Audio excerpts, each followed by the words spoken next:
Hello friends, आज हम शुरू करने वाले हैं एक बहुत ही important topic, transfer of property act 1882। काफी इंपॉर्टेंट टॉपिक है क्योंकि लगभग आप जितने भी जुडिशरी एग्जाम को फेस करते हो, चाहे वो आपका सेमेस्टर एग्जाम हो या फिर आप किसी कॉम्पिटेटिव एग्जाम में अपेयर होते हैं, वहां पे इससे रिलेटेड क्वेश्चंस पूछे जाते हैं। सो काफी इंपॉर्टेंट होने वाला है। यहाँ पे हम इसके हर एक टॉपिक को डिटेल में समझेंगे और एक दो वीडियो लेक्चर में तो कंप्लीट होने वाला है नहीं, तो एक सीरीज ऑफ वीडियो लेक्चर होगी। यहाँ पे जो हमारा मोड रहेगा वो बाइलिंगुअल रहेगा, ताकि हिंदी मीडियम और इंग्लिश मीडियम दोनों से बिलोंग करने वाले जो लोग हैं इसको इजीली समझ सके। तो आइए शुरू करते हैं। किसी भी एक्ट को पढ़ने से पहले एक जो बेसिक सा क्वेश्चन हमारे दिमाग में अराइज होता है, वो नहीं होता है तो होना चाहिए कि ऐसी क्या सिचुएशंस थी जिसकी वजह से हमें इस एक्ट को लाना पड़ा। पहले ऐसे कौन से मैटर्स थे जो पहले जो एक्ट ऑलरेडी एग्जिस्टेंस में थे उनके थ्रू वो सॉल्व नहीं हो पा रहे थे। तो इसका सीधा सा क्वेश्चन हमें मिलेगा जब हम इसके हिस्टोरिकल बैकग्राउंड में जाते हैं। ट्रांसफर ऑफ प्रॉपर्टी एक्ट के आने से पहले इंडिया में प्रॉपर्टी से रिलेटेड जितने भी मैटर होते थे वो डील होते थे प्रिंसिपल ऑफ इंग्लिश लॉ के थ्रू या फिर प्रिंसिपल ऑफ इक्विटी के थ्रू। लेकिन उनके साथ में प्रॉब्लम्स क्या थी कि कोई स्टैट्यूटरी प्रोविजंस ना होने की वजह से जितने भी प्रॉपर्टी रिलेटेड मैटर्स थे उनके डिसीजन के लिए जो कोर्ट रिलाई रहता था on the notion of justice and fair play. वहां पे कोई स्टैट्यूटरी प्रोविजन नहीं था जिसके जो इन सबको गवर्न कर सके। इसलिए एक रिक्वायरमेंट महसूस की गई कि एक पर्टिकुलर एक्ट हमारे पास में होना चाहिए जो स्पेसिफिकली डील करे प्रॉपर्टी रिलेटेड मैटर्स को। इसी को देखते हुए ट्रांसफर ऑफ प्रॉपर्टी एक्ट बनाया गया और फाइनली ये एग्जिस्टेंस में आया 1 जुलाई 1882 को। इसकी ड्राफ्टिंग में जो मेन रोल रहा वो रहा sir Charles Turner, sir Raymond West, mister Whitley Stokes. Now अब हम एक्ट की प्रीएम्बल पे आते हैं। बीइंग ए लॉ स्टूडेंट आप जानते ही होंगे कि किसी भी एक्ट के लिए जो प्रीएम्बल होती है वो बहुत ही इंपॉर्टेंट रोल प्ले करती है। प्रीएम्बल किसी भी एक्ट का एक ब्लूप्रिंट होती है जो कि ये बताता है कि एक्चुअल में जो एक्ट है वो किस तरह के प्रोविजन से डील करने वाला है। सो उसी तरह अगर हम इस एक्ट की प्रीएम्बल पे ध्यान दें तो प्रीएम्बल में क्लियरली मेंशन किया हुआ है the act only define and amends certain parts of law relating to transfer of property by act of parties which is already existing। यहाँ पे ये जो टर्म है already existing ये काफी इंपॉर्टेंट है कि ये इससे हमें ये पता लग जाता है कि जो हमारा एक्ट है ये कोई नया कंसोलिडेटेड लॉ फॉर्म नहीं कर रहा है। जितने लॉ ऑलरेडी एग्जिस्टेंस में हैं प्रॉपर्टी से रिलेटेड, केवल उन्हीं के सर्टेन पार्ट्स को, कुछ हिस्सों को डिफाइन करता है और अमेंड करता है, यानी कि उनमें उनको स्पष्ट करता है और उनमें सुधार करता है। साथ में प्रीएम्बल में ये भी मेंशन कर दिया गया है the act is not exhaustive. ये एक्ट अपने आप में संपूर्ण नहीं है। दैट मीन्स कोई भी प्रॉपर्टी रिलेटेड मैटर अगर आपको देखना है तो उसमें आपको ट्रांसफर ऑफ प्रॉपर्टी एक्ट के अलावा जो दूसरे लॉज हैं उनके प्रोविजंस को भी ध्यान में रखना होगा। प्रॉपर्टी रिलेटेड सभी मैटर्स को केवल इस एक्ट के थ्रू डील कर पाना पॉसिबल नहीं होगा। नेक्स्ट हम आते हैं ट्रांसफर ऑफ प्रॉपर्टी पे। तो सबसे पहले तो हम प्रॉपर्टी या संपत्ति की बात करते हैं। तो जो प्रॉपर्टी होती है, जैसा आप लोग जानते ही होंगे, प्रॉपर्टी को बेसिकली हम दो कैटेगरी में डिवाइड कर सकते हैं। मूवेबल प्रॉपर्टी यानी चल संपत्ति या इमूवेबल या अचल संपत्ति। ये अपने आप में काफी बड़े टॉपिक हैं, तो इस वीडियो लेक्चर में उनको कवर कर पाना पॉसिबल नहीं है। इसके लिए हमारे जो नेक्स्ट वीडियो लेक्चर होगा पूरी तरह से डेडिकेटेड होगा टाइप ऑफ प्रॉपर्टीज पे, मूवेबल और इमूवेबल प्रॉपर्टी पे। नाउ अब हम आते हैं यहाँ पे ट्रांसफर। एक्चुअल में जो वर्ड होता है ना ट्रांसफर, ट्रांसफर का मतलब होता है transfer of position of any object, कि अगर हम किसी जनरल सेंस में बात करें तो। लेकिन जब हम प्रॉपर्टी एक्ट के रिगार्डिंग ट्रांसफर वर्ड का यूज करते हैं तो यहाँ पे ट्रांसफर वर्ड का मतलब है ट्रांसफर ऑफ ऑनरशिप, यानी किसी भी ऑब्जेक्ट का, किसी भी वस्तु का केवल पोजीशन नहीं है, उसका मालिकाना हक एक पर्सन से दूसरे पर्सन या एक पार्टी से दूसरे पार्टी में ट्रांसफर हो जाता है, स्थानांतरित हो जाता है। जब हम प्रॉपर्टी एक्ट की बात करते हैं तो ये जो एक्ट है हमारा, ये मेनली डील करेगा ट्रांसफर ऑफ इमूवेबल प्रॉपर्टी, यानी कि जो हमारी अचल संपत्ति है उनका मालिकाना हक किस तरह से हमारा स्थानांतरित होगा। इसके जो मैक्सिमम प्रोविजन है वो सब इमूवेबल प्रॉपर्टी से डील करते हैं। तो यहाँ पे ये क्वेश्चन अराइज होता है कि भाई इस एक्ट का नाम फिर ट्रांसफर ऑफ इमूवेबल प्रॉपर्टी क्यों नहीं रखा गया। तो इसका आंसर भी इसी में इंक्लूड है कि इस एक्ट के जो कुछ प्रोविजंस हैं वो मूवेबल प्रॉपर्टीज को भी डील करते हैं। जैसे इसी एक्ट के चैप्टर नंबर 2 सेक्शन 5 से लेके 37 तक जो प्रोविजंस हैं वो मूवेबल प्रॉपर्टी और इमूवेबल प्रॉपर्टी दोनों के लिए एग्जिस्ट करते हैं।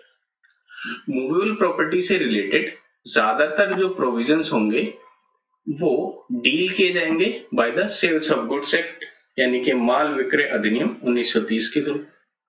अब जो प्रॉपर्टी का ट्रांसफर होगा वो दो तरीके से हो सकता है, either by act of parties और बाय ऑपरेशन ऑफ लॉ।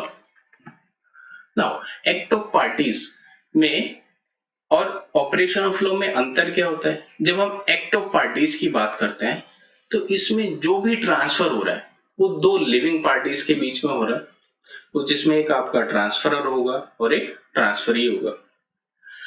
यहाँ पे जितने भी ट्रांसफर होंगे, चाहे वो मूवेबल प्रॉपर्टी का ट्रांसफर हो रहा है या इमूवेबल प्रॉपर्टी का ट्रांसफर हो रहा है, वो सभी इसी एक्ट के प्रोविजंस के अकॉर्डिंग होंगे। इमूवेबल प्रॉपर्टी का जो ट्रांसफर हो सकता है वो या तो आपका सेल के थ्रू हो सकता है, लीज के थ्रू हो सकता है, मॉर्टगेज के थ्रू हो सकता है या चार्जेस के थ्रू हो सकता है। जैसा कि हमने अभी कुछ देर पहले देखा कि इसके कुछ प्रोविजंस मूवेबल और इमूवेबल प्रॉपर्टी के दोनों से रिलेट कर रहे हैं। तो अगर प्रॉपर्टी का ट्रांसफर गिफ्ट या एक्सचेंज के थ्रू हो रहा है, दैट मींस वो आपकी प्रॉपर्टी मूवेबल भी हो सकती है और इमूवेबल भी हो सकती है। नेक्स्ट हम बात करते हैं ऑपरेशन ऑफ लॉ की। अब जो ऑपरेशन ऑफ लॉ के थ्रू प्रॉपर्टी का ट्रांसफर होगा उसमें दो तरीके का ट्रांसफर होता है। पहला आता है आपका विल या इनहेरिटेंस के थ्रू। ये जो ट्रांसफर होगा वो पूरी तरह गवर्न होगा लॉ के, जो पर्सनल लॉ होते हैं जैसे मुस्लिम लॉ या हिंदू लॉ, ये हमारे पर्सनल लॉ हैं। स्पेसिफिकली बात करें तो हिंदू लॉ कोई पर्सनल लॉ नहीं है, लेकिन मुस्लिम लॉ एक हमारा पर्सनल लॉ है।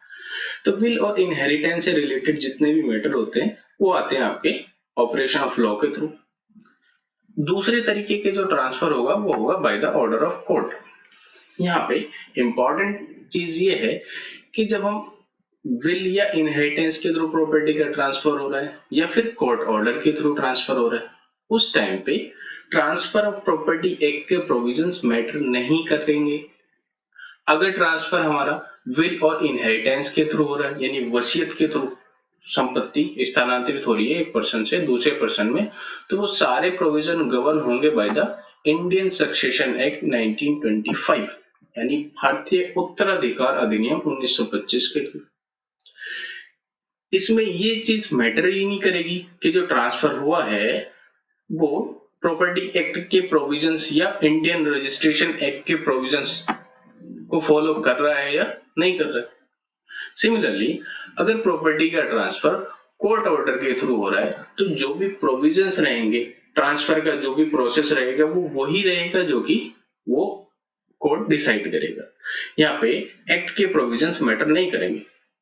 लेकिन यहाँ पे एक और इम्पोर्टेंट चीज है, इसी एक्ट का जो सेक्शन 11 है वो प्रोवाइड करता है एक नॉन ऑब्स्टेंटिव क्लोज।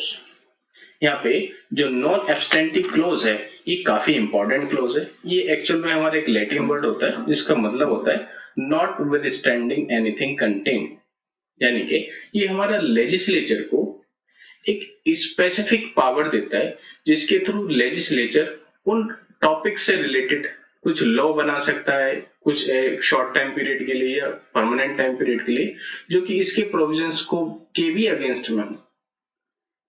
तो ये काफी इंपॉर्टेंट है यहाँ पे। नेक्स्ट हम बात करते हैं एक्ट के ऑब्जेक्टिव और स्कोप के बारे में। तो जैसा हमने देखा अभी, ये जो एक्ट होता है ये मेनली डील करता है इमूवेबल प्रॉपर्टीज के प्रोविजंस के साथ में, लेकिन कुछ प्रोविजंस इसके मूवेबल प्रॉपर्टीज के थ्रू हैं। अब transfer of property bye act of parties जो होता है वो आपका इंटर विवोज भी हो सकता है और वो आपका इंटरविवोज भी हो सकता है और टेस्टामेंट्री भी हो सकता है। इंटरविवोज का मतलब है कि जो प्रॉपर्टी का ट्रांसफर हो रहा है वो दो लिविंग पार्टीज के बीच में हो रहा है और वो गवर्न होगा ट्रांसफर ऑफ प्रॉपर्टी एक्ट के थ्रू।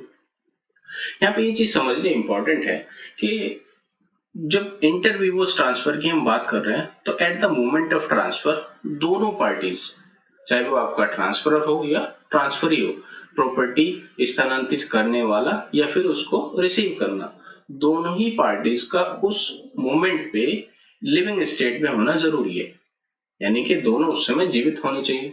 और ये जो पूरा ट्रांसफर का प्रोसीजर होगा ये गवर्न होगा by transfer of property act. दूसरा जो हमारा मोड आ रहा है वो रहा है टेस्टामेंट्री।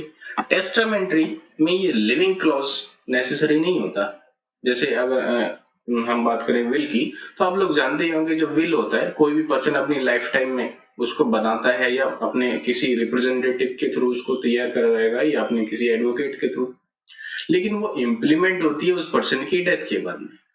यानी कि जो टेस्टामेंट्री है उसमें ट्रांसफर और ट्रांसफरी का at the moment of transfer, यानी जिस समय प्रॉपर्टी का स्थानांतरण हो रहा है, दोनों का जीवित होना एक नेसेसरी कंडीशन नहीं है। साथ में ट्रांसफर, जो टेस्टामेंट्री ट्रांसफर होंगे वो गवर्न होंगे इंडियन सक्सेशन एक्ट यानी भारतीय उत्तराधिकार अधिनियम 1925 के प्रोविजंस के अकॉर्डिंग। यहाँ पे इसी एक्ट के अंदर इसके कुछ एक्सेप्शंस के बारे में भी बताया गया है कि कहां पे इस एक्ट के प्रोविजंस वैलिड नहीं होंगे। तो ये क्लियरली यहाँ पे मेंशन किया गया है कि provisions included in the chapter 2 of the transfer of property act, यानी एक्ट के अध्याय 2 में जो प्रोविजंस हैं, अगर उनसे रिलेटेड कोई भी कॉन्फ्लिक्ट क्रिएट होता है, specifically in case of Muslim law, उस कंडीशन में जो मुस्लिम लॉ के प्रोविजंस होंगे वो प्रिवेल करेंगे। यानी कि अगर कहीं पे ऐसा कोई सिचुएशन आ गई कि भैया मुस्लिम लोग कुछ और कह रहा है लेकिन प्रॉपर्टी एक्ट के रिगार्डिंग उसकी कुछ और इंटरप्रिटेशन बनती है, तो उस कंफ्लिक्टिंग सिचुएशन में जो मुस्लिम लॉ के प्रोविजंस रहेंगे केवल वो प्रिवेल करेंगे, ट्रांसफर ऑफ प्रॉपर्टी एक्ट के प्रोविजंस इनवैलिड हो जाएंगे। लेकिन अंडर द नॉर्मल सब्सटेंसेस जो हमारा ट्रांसफर ऑफ प्रॉपर्टी एक्ट है वो पूरी तरह से प्रिवेल करेगा। दूसरा, इसी एक्ट का सेक्शन 129 स्पेसिफिकली मेंशन करता है कि जितने भी गिफ्ट रिलेटेड प्रोविजंस हैं वो गिफ्ट बाय मुस्लिम्स एप्लीकेबल नहीं होंगे। यानी अगर कोई भी पर्सन मुस्लिम लॉ, कोई भी पर्सन जो कि मुस्लिम रिलीजन से बिलोंग करने वाला है, तो उसके जितने भी गिफ्ट रिलेटेड मैटर होंगे वो उसके पर्सनल लॉ के थ्रू डील होंगे। इसमें ट्रांसफर प्रॉपर्टी एक्ट का कोई भी लेना देना नहीं होगा। ये एक्ट जब बना उस टाइम पे ये पूरी इंडिया के लिए एप्लीकेबल नहीं था। समय समय पर इसमें कुछ संशोधन किए गए। इस स्टार्टिंग में जब ये एक्ट बना था तब ये आपका स्टेट ऑफ बॉम्बे, पंजाब और दिल्ली में एक्टिव नहीं था। बाद में इसमें टाइम टू टाइम हर स्टेट ने अपने हिसाब से चेंजेस किए हैं। सो बस आज की वीडियो को इतना ही रखते हैं। आई होप कि आप लोग को जो मैंने समझाने की कोशिश की आप लोग उसको समझ पाए होंगे। और लास्ट में मैं आप लोगों से बस यही एक रिक्वेस्ट करना चाहता हूँ कि प्लीज इस वीडियो को लाइक, सब्सक्राइब और शेयर करें ताकि हमें भी थोड़ा मोटिवेशनल मिलती रहे और हम अपने इस एफर्ट को कंटिन्यू रखें। जैसे जैसे हम आगे बढ़ेंगे जितना जल्दी हमारी कोशिश रहेगी कि जल्दी से जल्दी जो एक बेसिक सा टारगेट होता है उसको अचीव करने के बाद हमें लाइव क्लासेस कंडक्ट करेंगे और साथ में जो आपके नोट्स रहेंगे वो भी पीडीएफ फॉर्मेट में अवेलेबल रहेंगे। So thanks.